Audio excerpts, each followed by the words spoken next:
The topics of today's video lecture are introduction of compiler design and compilation process.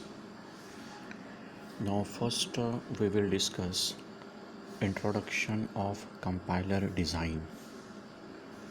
Now we define compiler is a software which converts a program written in high level language, that is source language, to low level language, that is object, target or machine language. Now see the figure. Now what do you mean by cross compiler? Now cross compiler that runs on a machine A and produces a code for another machine B.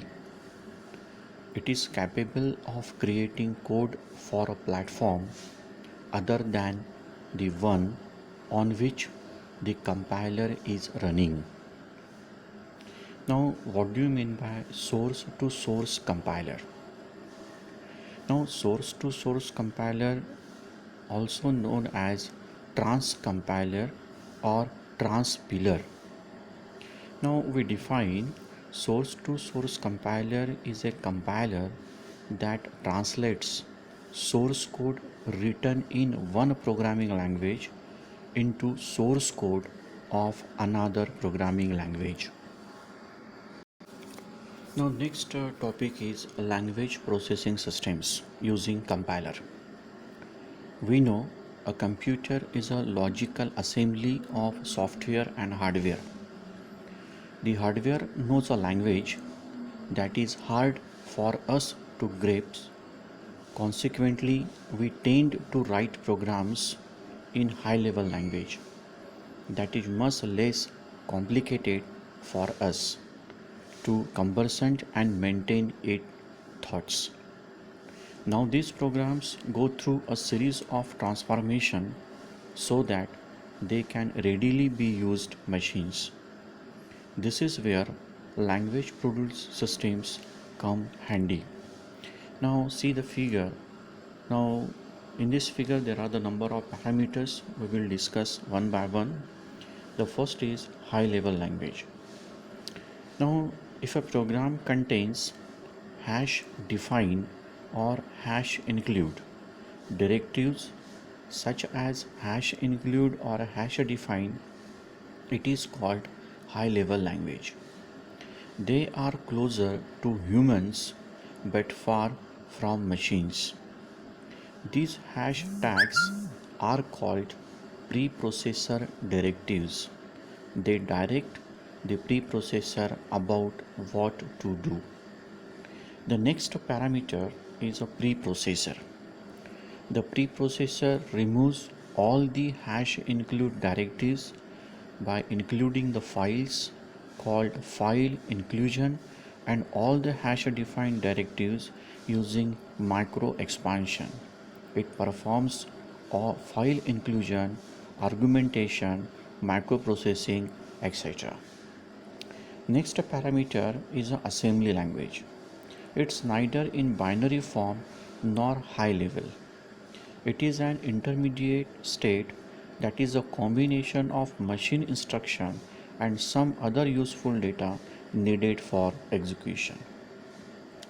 The next parameter is assembler. For every platform, that is hardware and operating system, we will have an assembler. They are not universal since for each platform we have one. The output of assembler is called object file. It translates assembly language to machine code. The next parameter is interpreter. An interpreter converts high level language into low level language just like a compiler, but they are different in the way they read the input. The compiler in one go reads the input, does the processing and executes the source code, whereas the interpreter does the same line by line. Compiler scans the entire program and translates it as a whole into machine code whereas an interpreter translates the program one statement at a time.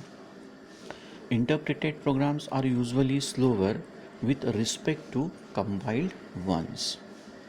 Next parameter is reallocatable machine code.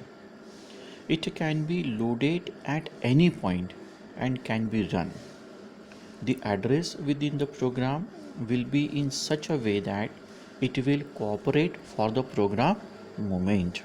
And the last parameter is loader and linker. It converts the reallocatable code into absolute code and tries to run the program, resulting in a running program or an error message, or sometimes both can happen. Linker loads a variety of objects file into a single file to make it executable. Then loader loads it in memory and executes it. Now the next topic is compilation process.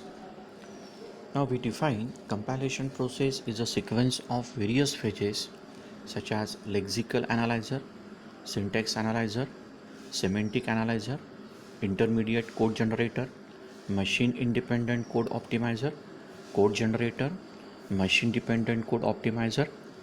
Now each phase takes input from its previous stage, has its own representation of source program, and feeds its output to the next phase of the compiler. Now there are the different phases of compilation process. These are: one is a lexical analysis, syntax analysis, semantic analysis, intermediate code generation, code optimization, and code generation. Now these are the phases of compilation process.